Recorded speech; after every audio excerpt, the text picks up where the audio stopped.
Subscribe કરો એ high news India ચેનલને, પછી યુટ્યુબ એપ પર બેલ આઇકોનનું બટન દબાવો અને નિહાળો એ હાઈ ન્યૂઝ ઇન્ડિયા ચેનલ.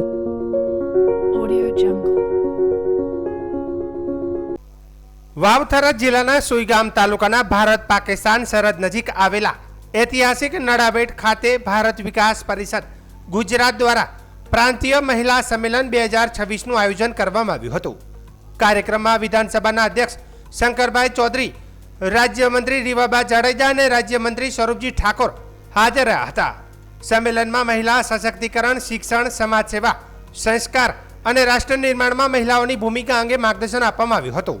સાથે જ મહિલા કાર્યકરોનું સન્માન પણ કરવામાં આવ્યું હતું. શંકરભાઈ ચૌધરીએ જણાવ્યું હતું કે ભારત વિકાસ પરિષદ જેવી સંસ્થાઓ સેવા, સંસ્કાર અને રાષ્ટ્રપ્રેમના મૂલ્યોને મજબૂત બનાવી રહી છે. તેમણે સરહદી વિસ્તારના વિકાસનો ઉલ્લેખ કરતા દીકરો દીકરીને સમાન તક આપવા તેમજ AI સહિતની ટેકનોલોજીનો સદુપયોગ કરવાની અપીલ કરી હતી. રીવાબા જાડેજાએ મહિલા સશક્તિકરણને વિકસિત ભારતનો પાયો ગણાવ્યો હતો, જ્યારે સ્વરૂપજી ઠાકોરે મહિલાઓની ભાગીદારી વિના વિકસિત ભારતનું સપનું અધૂરું હોવાનું જણાવ્યું હતું.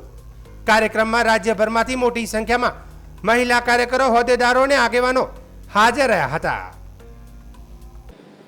ભારત વિકાસ પરિષદ એ રાષ્ટ્રીયતાના વિચારોને ભરેલી સંસ્થા છે. સમુત્કર્ષ તરીકે હતા ત્યારે અને અત્યારે સમુત્કર્ષમાંથી ભારત વિકાસ પરિષદ. વિચાર માત્ર પોતાના માટે નહીં જીવવાનું, બીજાના ભલા માટે જીવવું, સૌના માટે જીવવું. ગમતું મળે તો એટલે ગુંજે ન ભરીએ, ગમતા ન કરીએ ગુલાલ. એટલે મને કંઈક સુખ મળશે તો હું બીજા બધા માટે વિચારીશ. આ ભાવ ભારત વિકાસ પરિષદનો છે. રાષ્ટ્ર પહેલા, કોઈ પણ એમનું જીવન હશે તો એના માટે પહેલો મારો દેશ. એમની વિચાર હશે, જીવન પદ્ધતિ હશે તો ક્યાંય એવું નહીં હોય, મારો દેશ પહેલો. અને ભારત વિકાસ પરિષદ સાથે જોડાયેલા તમે બધા પરિવારો છો, તમે બધા ભાગ્યશાળી છો. એક સાથે જોડાયા, પરંતુ કેવી સંસ્થા સાથે જોડાયા છો જે રાષ્ટ્રીયતાના વિચારોને ભરેલી સંસ્થા છે, જે માત્ર પોતાના માટે નહીં પરંતુ બીજાના માટે વિચારે. તો ભારત વિકાસ પરિષદની તમામ ટીમને હું હૃદયથી ખૂબ ખૂબ અભિનંદન આપું છું. અને અહીંયા પાછળ તમારા અધ્યક્ષ તો કવિરાજ છે. ચારણ ચોથો વેદ વણ ભણ્યો વાતું કરે. અને કાગ બાપાની પણ એમણે કવિતા કીધી, મા ઉપર મુખથી બોલતા મા મને હાચે બાળપણ સાંભળે, પછી મોટપની મજા મને કડવી લાગે કાગડા. તો કાગ બાપાની પણ વાત એમણે કેવી સરસ રીતે એમ મૂકી દીધી. એટલે તમે સાહિત્યને પણ એમણે અંદર જોડી દીધું છે. એટલે મને એમ છે પ્રમુખ તરીકેની ટર્મ તો 2-2.5 વર્ષની હોય છે કે વર્ષની હોય છે?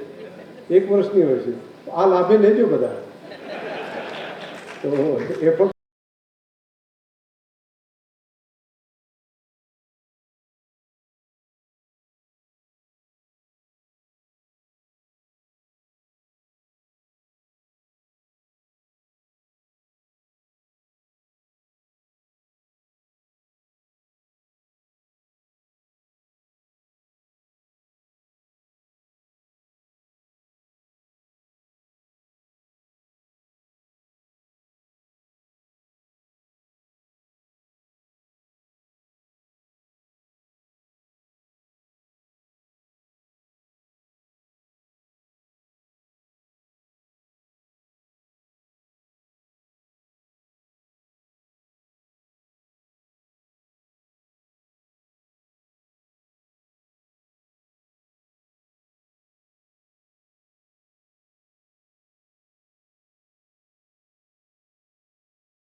વાવથરા જિલ્લાના થરાદ તાલુકામાં ખેડૂતોના હિત અને સારા વરસાદની કામના સાથે લોકપ્રતિનિધિઓ દ્વારા પદયાત્રાનું આયોજન કરવામાં આવ્યું હતું. થરાદના અછવાડા ગામથી પેપર ગામ સ્થિત વામેશ્વર મહાદેવ મંદિર સુધી અંદાજિત 22 કિલોમીટરની પદયાત્રા યોજાઈ હતી, જેમાં બનાસકાંઠાના સાંસદ જ્ઞાનીબેન ઠાકોર, કોંગ્રેસના આગેવાન મોગીલાલ પટેલ, જિલ્લા કોંગ્રેસ પ્રમુખ ગુલાબસિંહ રાજપૂત સહિત મોટી સંખ્યામાં કાર્યકરો અને ગ્રામજનો જોડાયા હતા.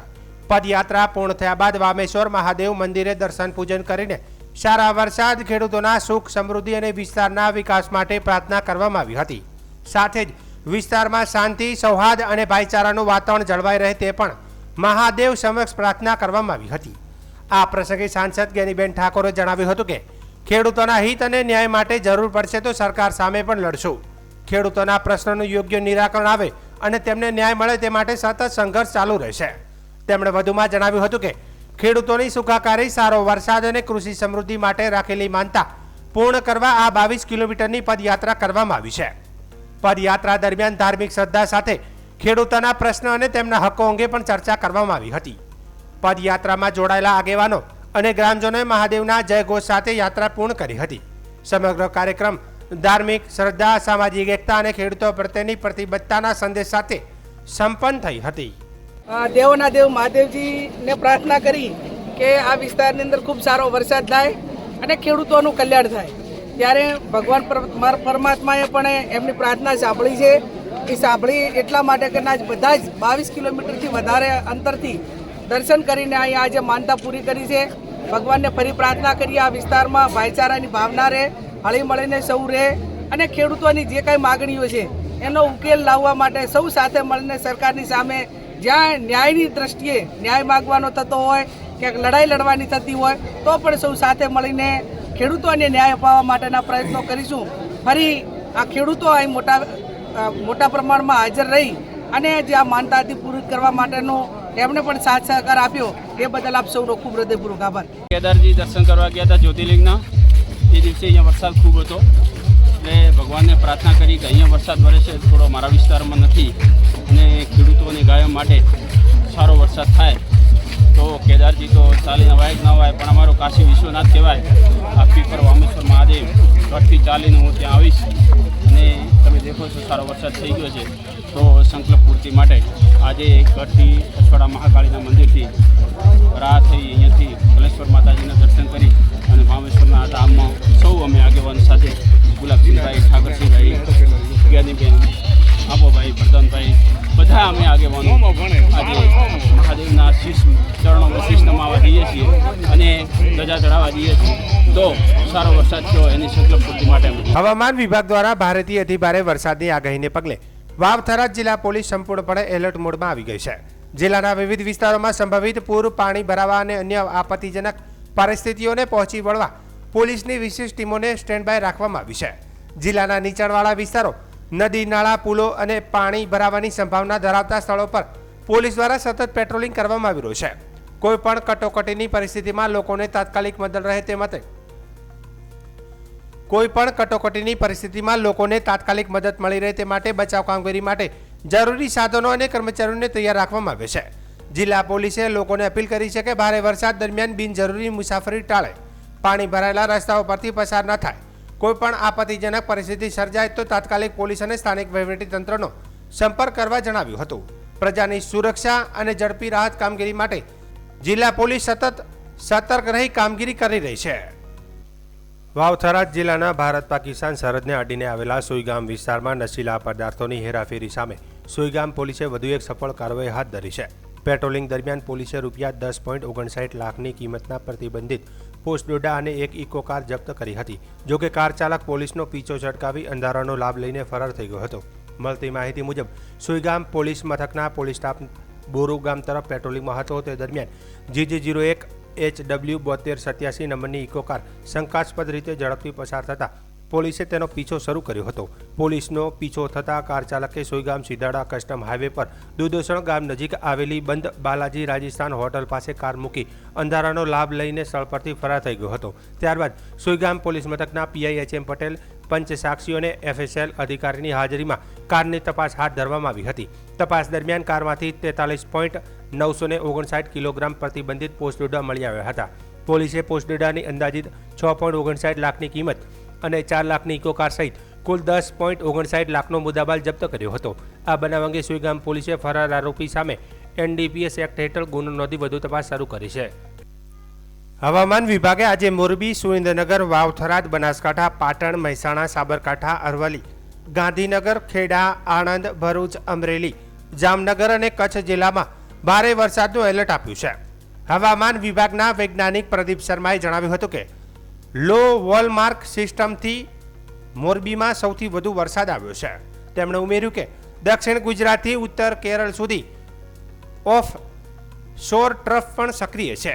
તેથી આગામી સમયમાં ગુજરાતના વિવિધ જિલ્લામાં હળવાથી ભારે ઝાપટાની આગાહી છે. 3 ઓગસ્ટના રોજ બનાસકાંઠા, પાટણ, મહેસાણા, સાબરકાંઠા, ગાંધીનગર સહિત દાહોદ, મહીસાગર, વડોદરા, નવસારી, વલસાડ, દમણ, દાદરા નગર હવેલી તેમજ સૌરાષ્ટ્ર કચ્છમાં હળવાથી ભારે ઝાપટાની વકી છે. राजस्थान से ट्रफ है, वेस्ट राजस्थान से लेके सब हिमालयन, वेस्ट बंगाल, सिक्किम तक 0.9 किलोमीटर पे। इसके साथ ऑफशोर ट्रफ है जो कि साउथ गुजरात से केरला तक है। तो इन जो मौसम प्रणालियां हैं इसके प्रभाव से अभी हम उम्मीद कर सकते हैं कि अगले 7 दिन में हल्की से मध्यम बारिश से लगभग सब कुछ स्थानों से लेकर और कई स्थानों पर बारिश हो सकती है गुजरात रीजन, सौराष्ट्र कच्छ में अगले 7 दिन तक। जहाँ तक भारी बारिश की संभावना है तो वो हमने आज रखा है येलो अलर्ट के साथ भारी बारिश की जो संभावना कच्छ, मोरबी और अपना जामनगर, द्वारका, पोरबंदर, राजकोट। इसी तरह अगर गुजरात की बात करें, गुजरात रीजन की, तो नॉर्थ गुजरात में रखी है जिसमें बनासकांठा है, पाटन है, साबरकांठा, मेहसाना, अरावली इत्यादि है। और थंडरस्टॉर्म की बात करें तो आइसोलेटेड थंडरस्टॉर्म भी एक्सपेक्ट कर सकते हैं हम। आज लगभग हमने पूरा ही कवर किया है isolated thunderstorm light to moderate range में। अभी तक का अगर 1 जून से देखें सीजन में तो हमारा 43% गुजरात में हमारा ज़्यादा आया है नॉर्मल से, जबकि सौराष्ट्र कच्छ में 7% कम है। ओवरऑल अगर स्टेट की बात करें तो लगभग 21% हमारा ज़्यादा रहा है अभी तक सीजन में।